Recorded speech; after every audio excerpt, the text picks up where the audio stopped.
Hello and welcome to the fourth episode of Charger Chat. Today we have University of New Haven student Cookie. I'm your host, Kiana Quinones. Let's chat.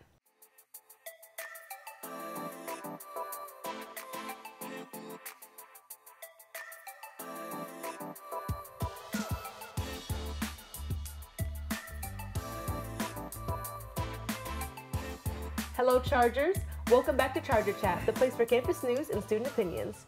Fresh out of spring break, we have news stories from this week from the Charger Bulletin. We'll be talking about the athletic department, virtual reality, and the Love Your Melon organization. Let's get started.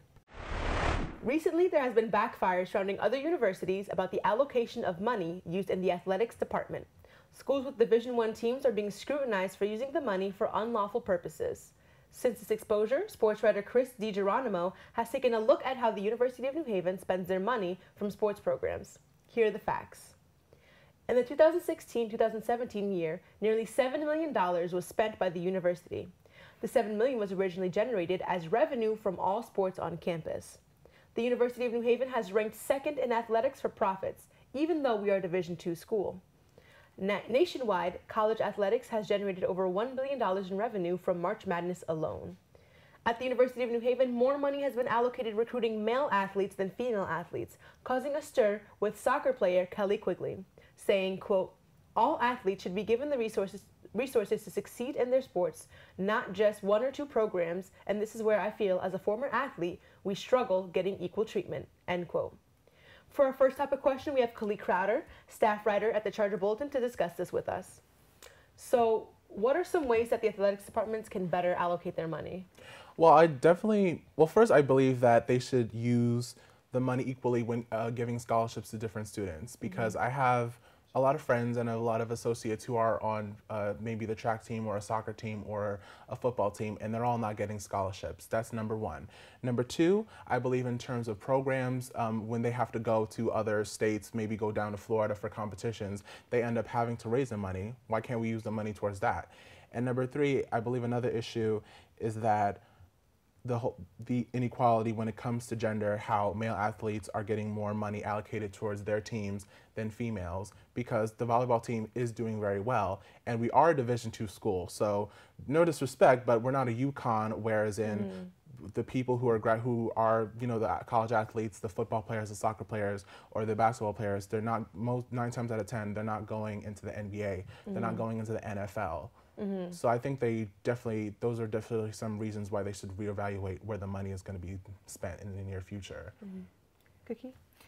Yeah, going off of that, I go to a lot of the volleyball and basketball games, and so kind of seeing the fact that between the men's basketball and the women's basketball, that they wouldn't even get the equal amount of money when they definitely have the same amount of drive to push and show the school that this is what we got. If we were able to show that with this university, that not only we take representation seriously, but we also back that up with the money, it would definitely even show the school in a better light as well.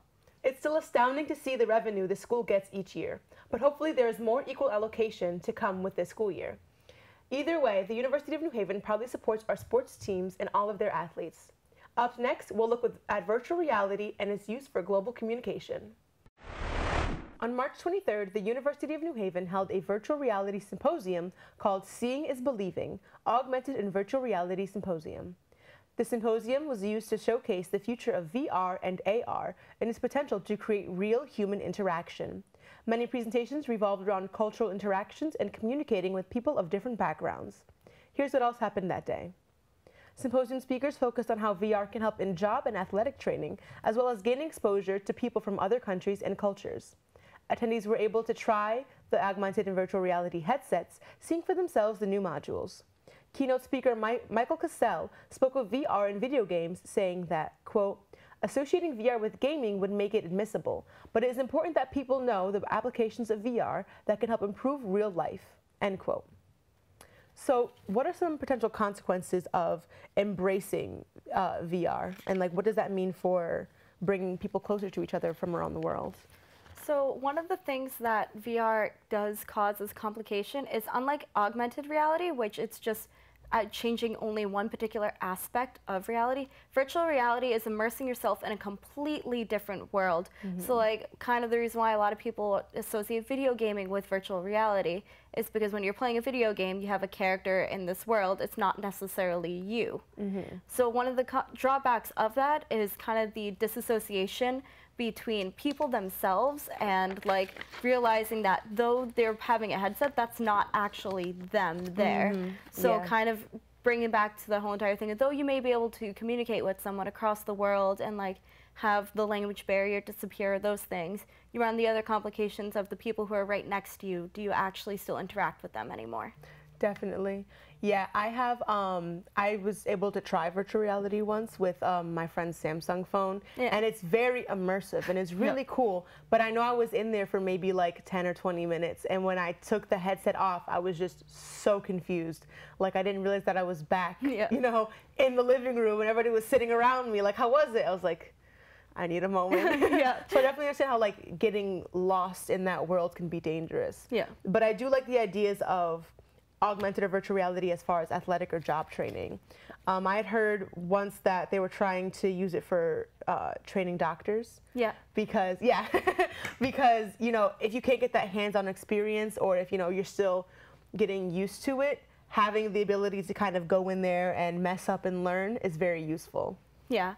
Something really cool that I learned about in particular with augmented reality is that you can actually use that, and they use it in some theaters in Britain right now, where they'll have subtitles going for those who are hard of hearing, and so that way you don't have to go to specific showings that may not happen for everyone, and so you can actually have that in the glasses, look at it and like add it in our real time. So when an actor screws up on a line, it still updates to that, so that way you can still follow through, and I think that's absolutely amazing, and working with disabilities and things like that. Yeah, that sounds great. There's definitely some positives to virtual reality, but all in stride. The virtual reality craze has definitely taken over, and it's only a matter of time until it's used in schools and your own home. The symposium proved that it is the future, and soon we'll all be living in it. Coming up, the Love Your Melon organization fundraises for cancer research, all while putting hats on children. The month of March has been full of raising awareness for the national organization Love Your Melon. The local crew at the University of New Haven is participating in the Three-Pointer Pros Challenge, hoping to win the prize of hospital visits and donation. Here's what else is going on. The Three-Pointer Pro Challenge consists of local crews presenting 3 facts about cancer research around campus. These facts have been shared through the radio station, USGA meetings, and the windows outside of Bartels. Ambassador Samantha Slaza has stated that the 3 facts they choose are, quote, over 470,000 heads have been shaved at 999 plus St. Baldrick's events. St. Baldrick's is the largest private funder of childhood cancer research grants, and more than $234 million have been raised and given to research centers all across the globe in 27 countries, end quote. Slaza also said, quote, winning this challenge will allow us to help bring smiles to the children who fight every day for their lives, end quote. So, do you think that there are other ways to promote awareness of childhood cancer around campus? So one of the things that I think it's a little difficult to do, but to actually get to meet someone who one of the things that Love Your Melon is able to do is actually get to meet some of the children that they have impacted, and the organization itself has been able to help to be like, oh, they've been cured of cancer. So having regular students also see that impact, you never can forget that experience of knowing and being like, so that donation that I made, that's the kid.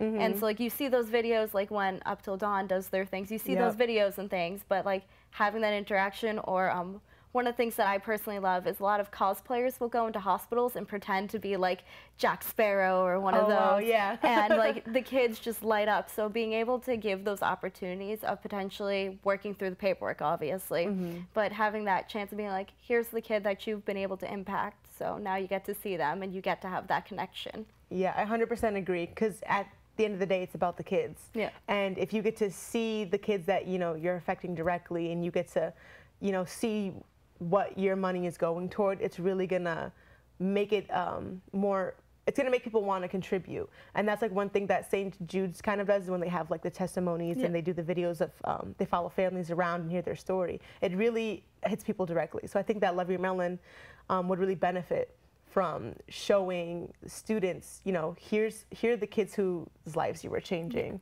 Because, you know, cancer research, especially for when it goes to like children who unfortunately have it, it's a big deal and a lot of people want to be a part of that, but it takes that little extra push sometimes.